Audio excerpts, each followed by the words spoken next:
বরবাদও দেখেছেন, শাকিব খান বরবাদও দেখেছেন। আপনি একজন সিনেমার নায়ক হয়ে সবার সিনেমা দেখতে চলে আসছেন, বরবাদ দেখেছেন। বরবাদ দেখার পরে একটা অনুভূতি যদি আপনার কাছ থেকে শুনতে পারি, এবং কোন মেসেজ আছে বরবাদে, দুই একটু শুনতে পারি আপনার কাছ থেকে। আমার কাছে মনে হয় যে আসলে সব হিরোদের ছবি আমি দেখবো, এই জন্য আমি সবার ভক্ত, সবার কাজগুলো দেখি।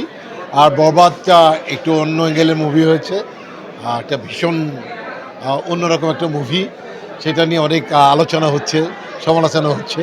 তারপরেও এত ব্যাপক আয়োজনে মুভিটা করেছে, আমার কাছে ভালো লেগেছে। সামনে আপনি কি নিয়ে ব্যস্ত আছেন, দুই আমরা একটু জানি আপনার।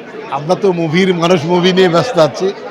আমারও প্রায় হয়তো বা আগামী ঈদের মধ্যেই 3টা মুভি আসবে। 3টা মুভি রেডি আছে, আমার ডিরেক্টর প্রডিউসার ওনারা রিলিজ দেওয়ার জন্য রেডি করেছে। 13 দিন পরেও এখনো ইন্ডাস্ট্রিতে সব জমজমাট অবস্থা দেখছি, আমরা সোশ্যাল মিডিয়াতে দেখছি। বরবাদ, দাগি, জঙ্গলি এখনো জমজমাট যাচ্ছে, সে জিনিসটা কোনো দেখবেন আপনি? এটা তো একটা ভালো সাইন, গুড সাইন, যে মানুষ মুভি দেখছে, মুভির প্রতি মানুষ ঝুঁকছে। আসলে তো অনেক কমে গিয়েছিল মুভি নিয়ে, আমরা খুব চিন্তার মধ্যে ছিলাম। আমি চলচ্চিত্র শিল্পী সমিতির একজন ভাইস প্রেসিডেন্ট বলি, সিনিয়র ভাইস প্রেসিডেন্ট বলি। আমাদের দায়িত্ব প্রত্যেকে বলবো যে বেশি বেশি সিনেমা বানিয়ে মানুষের কাছে আনা উচিত এবং মানুষকে উদ্বুদ্ধ করা উচিত, যাতে করে সিনেমা দেখে, বাংলা সিনেমা হারিয়ে না যায়। আরেকটা জিনিস দেখবো যে অনেকে বলছে সাকিব ভাইয়ের বরবাদে কিছু একটা কফি আছে। বাংলাদেশের ইন্ডাস্ট্রি এরকম দর্শক কিন্তু ছবি তো মুক্তি হওয়ার পরে কিন্তু বলে যে কফি, সেটা আপনি কিভাবে দেখবেন? আমি এটা দেখি যে আসলে মানুষ দেখছে কিনা।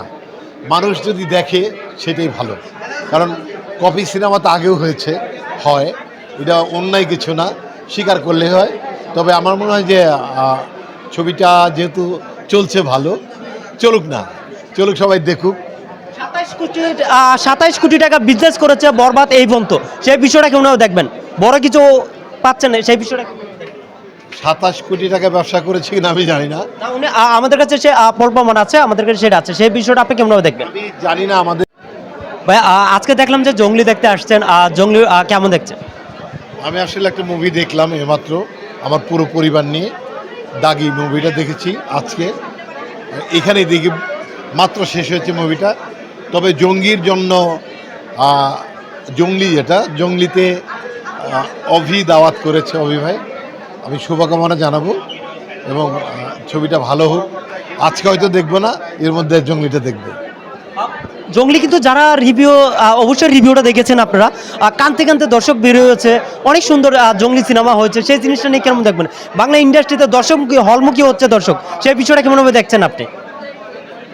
জঙ্গলি যদি আসলে কে দেখে বের হয়, তাহলে নিশ্চয়ই অনেক ভালো একটা মুভি হয়েছে।